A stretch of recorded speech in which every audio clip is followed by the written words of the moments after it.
Con la parte de triglicéridos que hace referencia a una de las conferencias que tiene programadas el doctor Carlos Ponte, la idea es, primero, conflicto de intereses, no va a ser ninguna recomendación fuera de lo que ya haya en las guías. Recordarles que los triglicéridos en una menor proporción que el colesterol hace parte del daño de las arterias y, como decía uno de los grandes creadores o que ha descubierto el aparato circulatorio, el doctor Wilhelm Osler, la edad del hombre es tan vieja como las arterias, sabiendo que desde los 5 años de edad inicia el depósito de colesterol sobre ellas. La distribución de las alteraciones del perfil lipídico son tan amplias y tan variadas. En un porcentaje, digamos, muy pequeño de la población no hay ninguna alteración. Muy pequeño porque uno esperaría que fuera la gran mayoría si seguimos hábitos de vida saludables. Pero en un porcentaje alto se encuentra triglicéridos elevados y triglicéridos junto con otras alteraciones. De esto, lo más importante obviamente es LDL, pero hoy nos enfocamos en la parte de triglicéridos. La evolución, y tiene que ver con el empalme de la conferencia que sigue, vamos en las guías ATP1, ATP2, ATP3, 88, 93, 2001 y, como nos han informado, en noviembre de este año estaríamos teniendo en nuestras manos, o esperemos que vemos enseguida, el ATP4. Esperamos que nos den recomendaciones sobre los diferentes medicamentos, la indicación de los diferentes medicamentos y un punto muy importante que es de debate en la actualidad, es cuándo iniciarlos y hasta cuándo llevar el perfil lipídico. Más que todo para pacientes con enfermedad coronaria, para pacientes con riesgo cardiovascular elevado. Se está manejando LDL por debajo de 100, LDL por debajo de 70. ¿Qué nos van a decir de los triglicéridos? ¿Qué nos van a decir del colesterol no HDL y demás? Recordar que los secuestrantes de ácidos biliares tienen una potencia para bajar LDL y aumentan el HDL. Puede incrementar triglicéridos.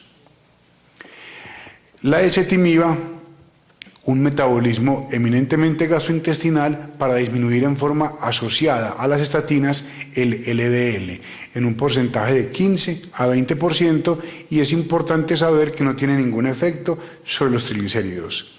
Ácido nicotínico tiene un gran impacto sobre triglicéridos, de ahí su utilidad, su indicación en esta población. El problema es Flushing. Aquel que haya formulado ácido nicotínico en cualquiera de sus presentaciones, con seguridad habrá atendido la consulta del paciente por flushing facial, flushing o cara roja o la cara encendida. De ahí que hay ciertas recomendaciones como tomarlo en la noche, premedicarse con aspirina, evitar tomar licor y el ácido nicotínico, evitar tomar sildenafil y ácido nicotínico. Obviamente porque el sildenafil da cefalea y flushing facial. Los fibratos son primera línea en hipertrigliceridemia, con una disminución importante, igual que el ácido nicotínico, pero con menos efectos adversos.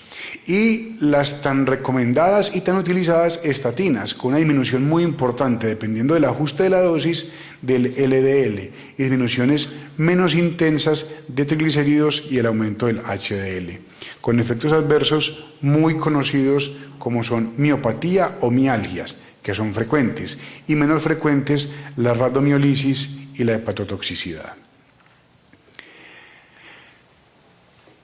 Estatinas se asocia a LDL, fibratos se asocia a triglicéridos, la niacina, sumando o restándole los efectos adversos, se asocia a disminuir triglicéridos y aumento del HDL.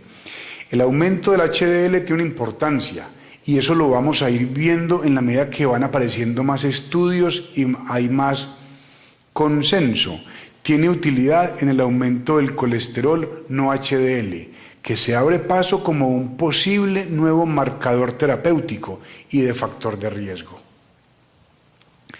basados en qué definimos el manejo farmacológico: edad del paciente, hombre o mujer, la entidad de salud, comorbilidades y perfil lipídico. Esto en nuestro país sigue siendo un problema o una limitante o algo con lo que hay que saber manejar, porque el manejo de las patologías cardiovasculares es a largo plazo, es sostenido y requiere continuidad. Entonces muchas veces uno empieza un medicamento de alto costo sin haber agotado otras opciones, y la idea es empezar de a poquitos para llegar pues de lo que se cubre el post, y si es del caso, lo que ya no se cubre. Y lo que les mencionaba previamente, basados en que es importante al ver el perfil lipídico no empezar a formular medicamentos, uno para HDL, uno para triglicéridos, uno para colesterol, sino ver previamente lo que les decía, quién es el paciente, y lo otro, cuál es la meta. Hoy nos vamos a enfocar en triglicéridos. Eso quiere decir que el paciente de hoy no va a tener 200 de triglicéridos, ni 300, porque va asociado a un colesterol total de 250, de 300. Para que nos enfoquemos en triglicéridos deben ser valores muy altos, muy elevados. Recientemente está publicada un documento de la Sociedad Endocrina, Evaluación y Manejo de los Triglicéridos, en el cual, durante todo el texto y como conclusión, hablan de la clasificación de hipertrigliceridemia cuando éste alcanza valores por encima de 150. Si vuelvo y reviso, dice septiembre de 2012, y si vuelvo y les leo, dice triglicéridos por encima de 150. Y entonces, ¿por qué cuando está en 200 le decimos, no, está bien? Entonces, según las guías, por encima de 150 está elevado. Obviamente, habrá niveles de elevación, y cuando ya está por encima de 1000, ya el riesgo es de pancreatitis. Por encima de 500 hay riesgo cardiovascular asociado. Entonces ya va adquiriendo importancia, ya va requiriendo manejo farmacológico, manejo no farmacológico. Hombre de 50 años que llega a la consulta con el rash. Hay otra cosa muy importante que nosotros como especialistas, ayer lo preguntaba una doctora en la primera fila, en uno de los simposios precongreso. Cada vez nos queda menos tiempo en la consulta, entonces nos tenemos que enfocar en la parte, en nuestra especialidad. Entonces, ojalá no sea factible que el paciente llega, hombre de 50 años, a la consulta de cardiología porque tiene un brote. Yo soy cardiólogo, vaya donde el dermatólogo, o vaya donde el alergólogo, no tengo ni idea de eso.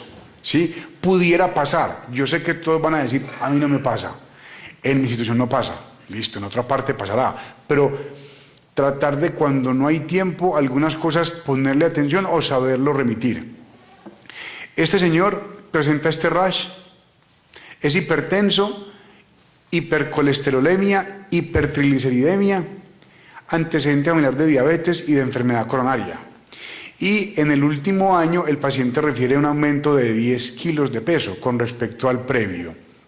No hace ejercicio, no hace dieta y, como todos nosotros, consumo, bueno, como la gran mayoría, consumo ocasional de alcohol.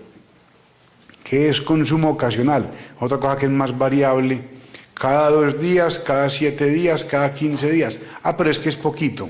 Uno siempre trata de minimizarlo. Y el paciente recibe atenolol, recibe hidroclorotiazida, y al examen físico llama la atención que las cifras de presión arterial están ligeramente elevadas. El peso está ligeramente elevado. El perímetro abdominal está ligeramente elevado. El hígado está ligeramente aumentado de tamaño. Uno tiene que empezar con el paciente hablándole de a poquitos, porque le dice, está alta la presión, está alta el peso, está alto el perímetro abdominal.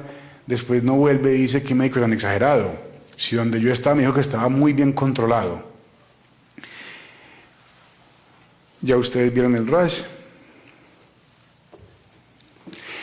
¿Quién a este paciente, para que no se esfuercen respondiendo, le pide un perfil lipídico, o le pide una prueba de función hepática, o le pide glicemia en ayunas, o le pide específicamente las partículas de lipoproteínas, o le pide todo, o le pide las tres primeras? Correcto, doctor Gutiérrez, las tres primeras. Con las lesiones dermatológicas que tiene el paciente, que pueden llegar a ser tan severas como estas, y con el antecedente de dislipidemia mixta, hay que evaluar con un perfil lipídico el grado de hipertrigliceridemia que él tiene. Lo otro es aumento de peso, sedentario, antecedente familiar de diabetes mellitus. Él es hipertenso, enfermo coronario. Habrá que descartar diabetes mellitus. Enfermedades cardiovasculares ya mencionadas, consumo de alcohol, hepatomegalia, dislipidemia, perfil hepático. Esto para que lo tengamos presente, y si alguien ya las vio, para que entonces llame al paciente para que consulte más temprano. Llegaron estos paraclínicos, llegaron unos triglicéridos un poquito altos, un colesterol un poquito alto, la glucosa un poquito alta, la creatinina un poquito alta, transaminasas un poquito altas. Basado en estos hallazgos, es importante saber que el paciente tiene elevado tanto colesterol como triglicéridos. Hay una tabla de clasificación muy antigua, que es la de Friedrich, que los clasifica de 1 a 5. Según esa tabla, que data de 1965, hace referencia, teniendo en cuenta frecuencia de las alteraciones, si lo que se eleva son kilomicrones, LDL, ambas moléculas, las moléculas intermedias, VLDL o VLDL y kilomicrones. Se basa teniendo en cuenta el colesterol y los triglicéridos. Este paciente puede clasificarse en el grupo 1 o en el grupo 5, pero basado en esa clasificación, el tipo 5 es de hombres de edad media. Este paciente tiene 50 años, tienen colesterol elevado en forma moderada. Se asocia a diabetes mellitus de reciente inicio, se asocia a consumo de alcohol, que son todas características o condiciones que tiene el paciente. ¿Cuál de estos factores puede ser una causa secundaria de hipertrigliceridemia? Para que no le dejen toda la respuesta al doctor Gutiérrez, ya les mencionaba que se asocia a ingesta de alcohol, se asocia a diabetes de reciente inicio, y se ha sabido de las alteraciones metabólicas que pueden tener en algún momento los beta bloqueadores y los diuréticos. Eso no los contraindica. Las alteraciones metabólicas no contraindican el uso de diuréticos o de beta bloqueadores. Hace que estemos más pendientes de ellos y que haya que ajustar el manejo de la hiperglucemia y el manejo de los factores asociados. Vimos los paraclínicos, vimos los antecedentes. ¿Cuál es la meta farmacológica del paciente? Lo que les mencionaba al comienzo, uno puede empezar a formular medicamentos para bajar todo. En este paciente tenemos colesterol total elevado. Sin embargo, en un paciente con 1600 de triglicéridos, la meta debe ser los triglicéridos. Una vez estén por debajo de 500, los triglicéridos, ya uno puede enfocarse, si es del caso, en colesterol total. Esto es para el perfil lipídico. Obviamente hay que hacer medidas para el manejo de la hiperglucemia, para el manejo del sedentarismo, para el manejo de la obesidad. La clasificación ATP3 habla de lo que les acabo de recordar, lo que les acabo de repasar, lo que les vuelvo a insistir. Con triglicéridos normales, 150. Límite alto, evalúen esto. Sobrepeso, triglicéridos, HDL, presión arterial. De 200 a 500, alto, enfermedad coronaria. Muy alto, aparece también pancreatitis. En este paciente, la recomendación sería evitar carbohidratos, disminuir grasas totales y saturadas, e igualmente hacer ejercicio, suspender consumo de alcohol. Uno siempre inicia con disminuir consumo, sabiendo que la meta va a ser a corto y largo plazo lograr la suspensión definitiva del mismo. ¿Y qué medicamento se recomendaría en este paciente? Sabemos que es hipertenso, que es diabético o tiene elevada la glucemia. Habrá que hacer otros exámenes para diagnosticarla, está bien, pero tiene glucemias elevadas, creatinina elevada, tiene enfermedad coronaria y es hipertenso. Uno pudiera aumentar el betabloqueador, ¿sí?, por el antecedente de enfermedad coronaria.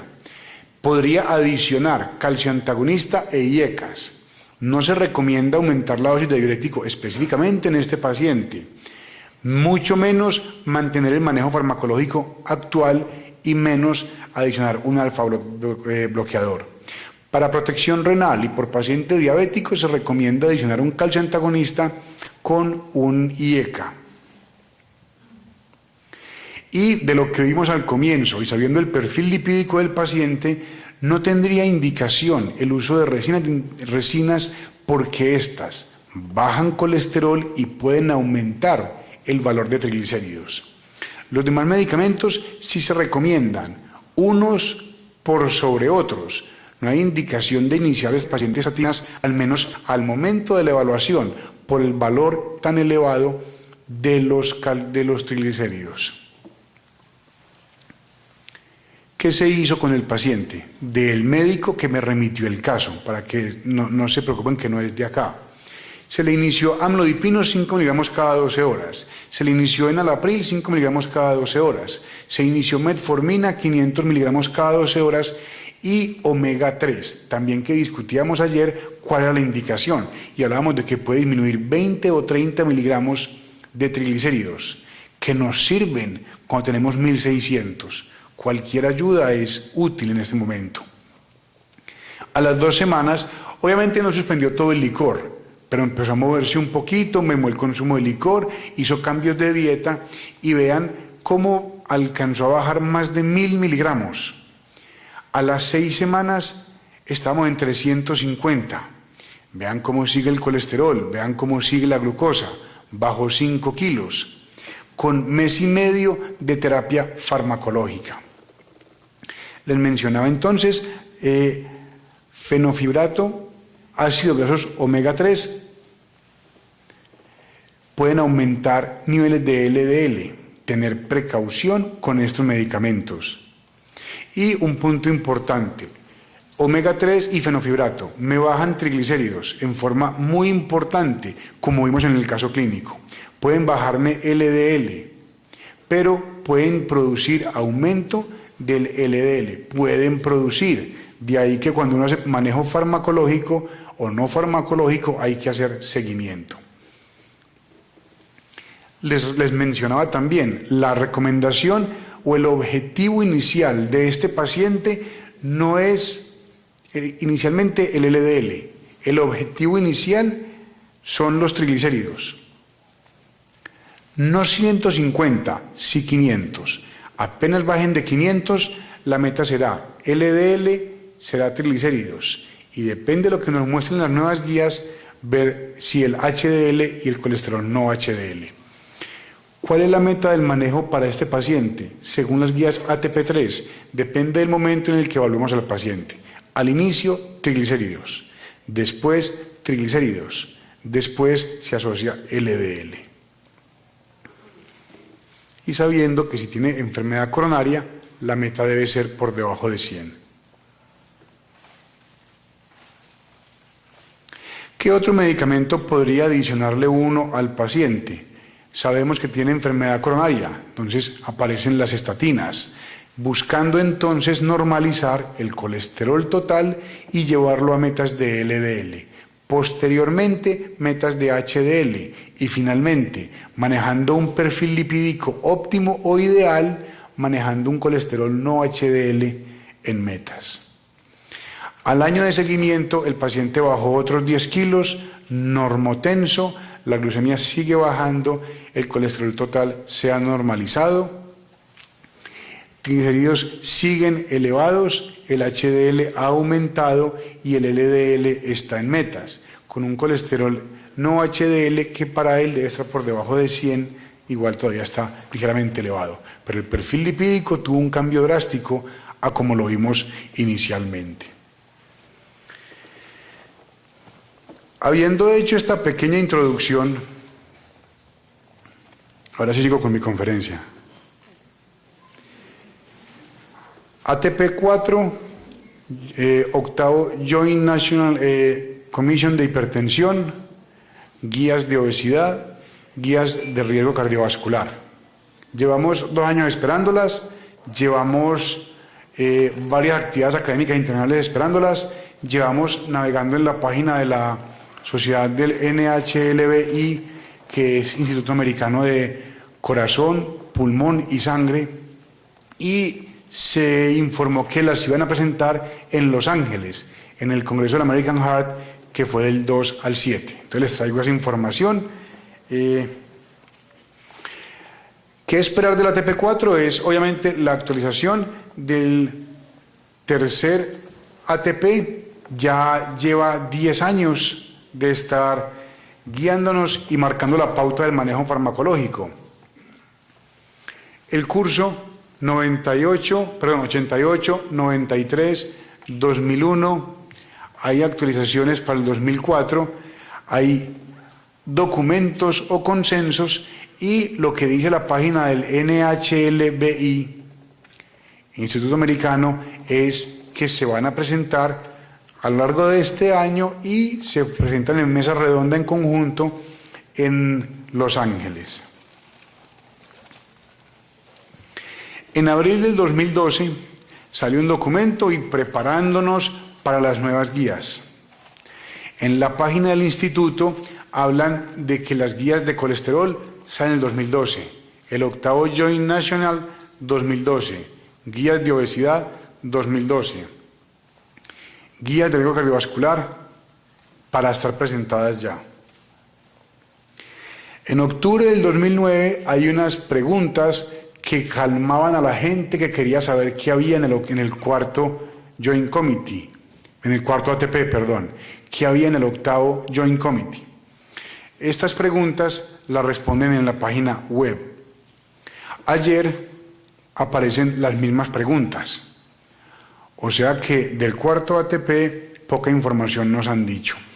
¿Por qué el Instituto de Salud de Corazón, Pulmón y Sangre americano está participando en el desarrollo de estas guías? Participó en las guías número 1, 2 y 3. ¿Por qué participa en esto? Para que entonces digan por qué hay fundings o grants del gobierno americano en el desarrollo de guías. Porque es importante que una patología de tanto impacto a nivel mundial tenga un documento integrado o un consenso que tenga la aprobación de una entidad internacionalmente conocida y respetada. Lo otro es para que lleve documentos uniformes o estándares que se puedan aplicar. ¿Cómo hace el instituto para revisar esos documentos? Él junta un montón de expertos para temas en especial, que son obesidad, dislipidemia, hipertensión. Junta para 2 grupos de trabajo, que es riesgo cardiovascular. Manda convocatoria por internet, recibe más de 400 respuestas y de esto la mesa asesora escoge su grupo. Están haciendo una revisión sistemática de estos tópicos. Yo me iba a referir exclusivamente a y había inclusive otra conferencia dentro del Congreso que se iba a referir a esta, esperando que esto se presentara en el Congreso del American Heart. ¿Por qué se demora? Porque no es simplemente lo que busca el instituto, no es revisar una guía, es un complejo largo, complejo y detallado, y es revisión de los documentos, revisión de la evidencia, juntar toda la evidencia, hacer grados de recomendación, hacer un resumen, revisar el resumen, pasarlo al público para que lo revise y lo corrija, volver a revisarlo, pasarlo al comité asesor para que vuelva y lo revise. Entonces es algo que aparentemente es más extenso de lo que uno pensaría. Adicionalmente, cada guía no va, lo que dicen, no va a ser un documento extenso, sino que va a responder 16 preguntas, en las que se busca aclarar componentes, desenlaces, subgrupos y metas.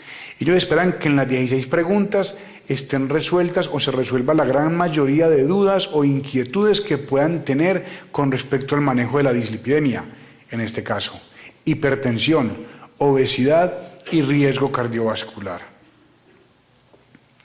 Incluyen revisión de los métodos utilizados para la revisión sistemática, la pregunta de investigación, tipo de estudios seleccionados y un resumen de la literatura que para ellos cumple criterios de elegibilidad. Se va a graduar la evidencia, la información y niveles de recomendación. Se gradúa todo el tipo de indicación que tienen los medicamentos. Recomendaciones para la práctica clínica basadas en la evidencia, bibliografía, citación y reporte de evaluación de riesgo. Esto es lo que aparecía en octubre. Eso es lo que nos dijeron que nos preparáramos desde agosto, todo el año. Y en una sesión plenaria del American Heart van a presentar las 4 guías con los investigadores principales. Resulta que con unos ahorritos fuimos a Los Ángeles y no presentaron nada. Nadie dijo nada. Esto es lo que se presentó, sesiones científicas del 3 al 7, cuando entramos con los ahorritos que nos fuimos y todo, entramos vimos el corazón grande y todo y esperamos ver algún aviso de las guías, del Joint Committee y nada. Fuimos a hacer un city tour y tampoco vimos nada en las calles. Se los digo, no es con ánimo de causar gracia, era buscando la evidencia. Inclusive me tomé el trabajo de, con otros ahorritos, ir a Universal Studios. Tampoco había nada. Inclusive también me tomé el trabajo de hablar, que para mí fue un honor, desafortunadamente no les pude montar la foto, estaba pendiente de lo de Venezuela. Tuve el gran honor y la oportunidad de hablar con el doctor Valentín Fuster, que si ustedes no lo tienen presente, con el respeto de todos los grandes pensadores, digamos que es quien sigue en la secuencia, o para que me entiendan, en la saga a Eugene Braunwald, ¿sí? Es uno de los cardiólogos más importantes en cuanto a lo que es la medicina actual. Le pregunté de esto y no me quiso responder. Sí, me dijo, no me meto en eso, igual no me compete, nada. En conclusión, todo lo que les vaya a decir del American Heart no se dijo nada. Volví y entré a la página, pero entonces, de lo que yo les iba a decir, volví y entré a la página y lo que decían de la fecha del American Heart y todo eso, ya lo cambiaron. Y dicen que en la medida que los reportes pasan a través de todo el proceso de revisión, van a ir colocando actualizaciones. Y se seguirá trabajando, pero no dicen cuándo. Hablan las mismas preguntas y estos son los documentos que están en desarrollo. Lo que me sorprendió es que me gasté la platica yendo a Los Ángeles, que con tanto ahorro había conseguido, y me encuentro que el documento de colesterol apenas va acá. El de hipertensión apenas va acá. Y eso lo bajé ayer, hoy en la madrugada. Todo lo que falta, gracias a mi Dios fui a Universal. ¿Cuál es el proceso de las guías? Este es todo el proceso. Se los traduje para, esto es lo que dicen: Draft, Federal Review, Expert Review, Advisory Council, Public y HHS. Eso es todo lo que quieren ellos que pase el 4º ATP y el 8º Joint Committee. El problema es que en este momento apenas está el Consejo Asesor haciendo revisión, comentarios y aprobación. Falta que lo entreguen al público y como somos de incumplidos. Y después de esto, que lo revise el Departamento de Salud y Servicios Humanos para ver costo, efectividad y finalmente hacer editorial, comentarios y aprobación. Ni qué decir del de hipertensión. Vean dónde va. Y se lo digo porque siempre le dicen a uno, no, haga esto y esperemos el octavo Joint Committee. Y llevamos ya más de 2 años con esa noticia de que ya iba a salir. ¿Qué preguntas, aparte de lo que yo encontré? Se las pongo textuales para que no haya errores de transcripción. Lo que ellos van a resolver. Y hay algunas diapositivas o slides ahí que tratan de aclarar los objetivos. ¿Qué evidencia hay para que el LDL sirva para prevención secundaria, inclusive en subgrupos y en metas? Ahora lo que se va a tratar ahí. ¿Qué evidencia soporta en las metas de LDL para prevención primaria? ¿Y cuál será el impacto de las drogas de colesterol para manejo del colesterol en eficacia y seguridad? Problema muy grande que se les viene porque también hablan de lo que es el impacto para la economía. Y las guías que se asocian también de dieta y ejercicio. Van a tener en cuenta todos y cada uno de estos factores. Y concluye en algunos de los documentos recientes, si lo que la gente está haciendo ahora es correcto y no hay cambio en las recomendaciones, estamos bien.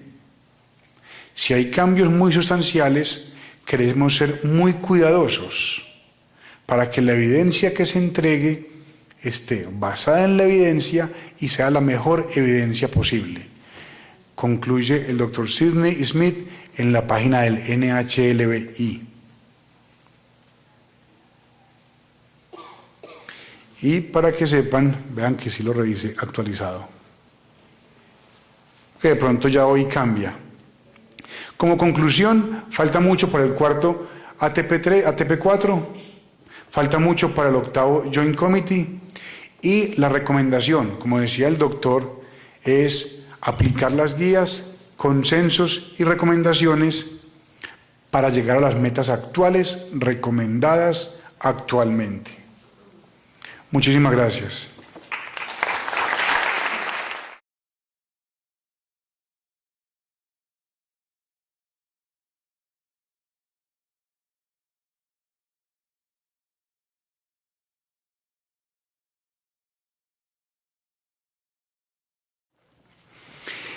Con la parte de triglicéridos que hace referencia a una de las conferencias que tiene programadas el doctor Carlos Ponte, la idea es, primero, conflicto de intereses, no va a ser ninguna recomendación fuera de lo que ya haya en las guías. Recordarles que los triglicéridos en una menor proporción que el colesterol hace parte del daño de las arterias y la indicación de los diferentes medicamentos y un punto muy importante que es de debate en la actualidad es cuándo iniciarlos y hasta cuándo llevar el perfil lipídico. Más que todo para pacientes con enfermedad coronaria, para pacientes con riesgo cardiovascular elevado. Se está manejando LDL por debajo de 100, LDL por debajo de 70. ¿Qué nos van a decir de los triglicéridos? ¿Qué nos van a decir del colesterol no HDL y demás? Recordar que los secuestrantes de ácidos biliares tienen una potencia para bajar LDL y aumentan el HDL. Puede incrementar triglicéridos junto con otras alteraciones. De esto, lo más importante obviamente es LDL, pero hoy nos enfocamos en la parte de triglicéridos. La evolución, y tiene que ver con el empalme de la conferencia que sigue, vamos en las guías ATP1, ATP2, ATP3, 88, 93, 2001 y, como nos han informado, en noviembre de este año estaríamos teniendo en nuestras manos, o estaremos, esperemos que no quede, que vemos enseguida, el ATP4. Esperamos que nos den recomendaciones sobre los diferentes medicamentos. Como decía uno de los grandes creadores o que ha descubierto el aparato circulatorio, el doctor Wilhelm Osler, la edad del hombre es tan vieja como las arterias, sabiendo que desde los 5 años de edad inicia el depósito de colesterol sobre ellas. La distribución de las alteraciones del perfil lipídico son tan amplias y tan variadas. En un porcentaje, digamos, muy pequeño de la población no hay ninguna alteración. Muy pequeño porque uno esperaría que fuera la gran mayoría si seguimos hábitos de vida saludables. Pero en un porcentaje alto se encuentra triglicéridos elevados y la ezetimiba, un metabolismo eminentemente gastrointestinal para disminuir en forma asociada a las estatinas el LDL en un porcentaje de 15 a 20%, y es importante saber que no tiene ningún efecto sobre los triglicéridos. Ácido nicotínico tiene un gran impacto sobre triglicéridos, de ahí su utilidad, su indicación en esta población. El problema es Flushing. Aquel que haya formulado ácido nicotínico en cualquiera de sus presentaciones, con seguridad habrá atendido la consulta del paciente por Flushing facial.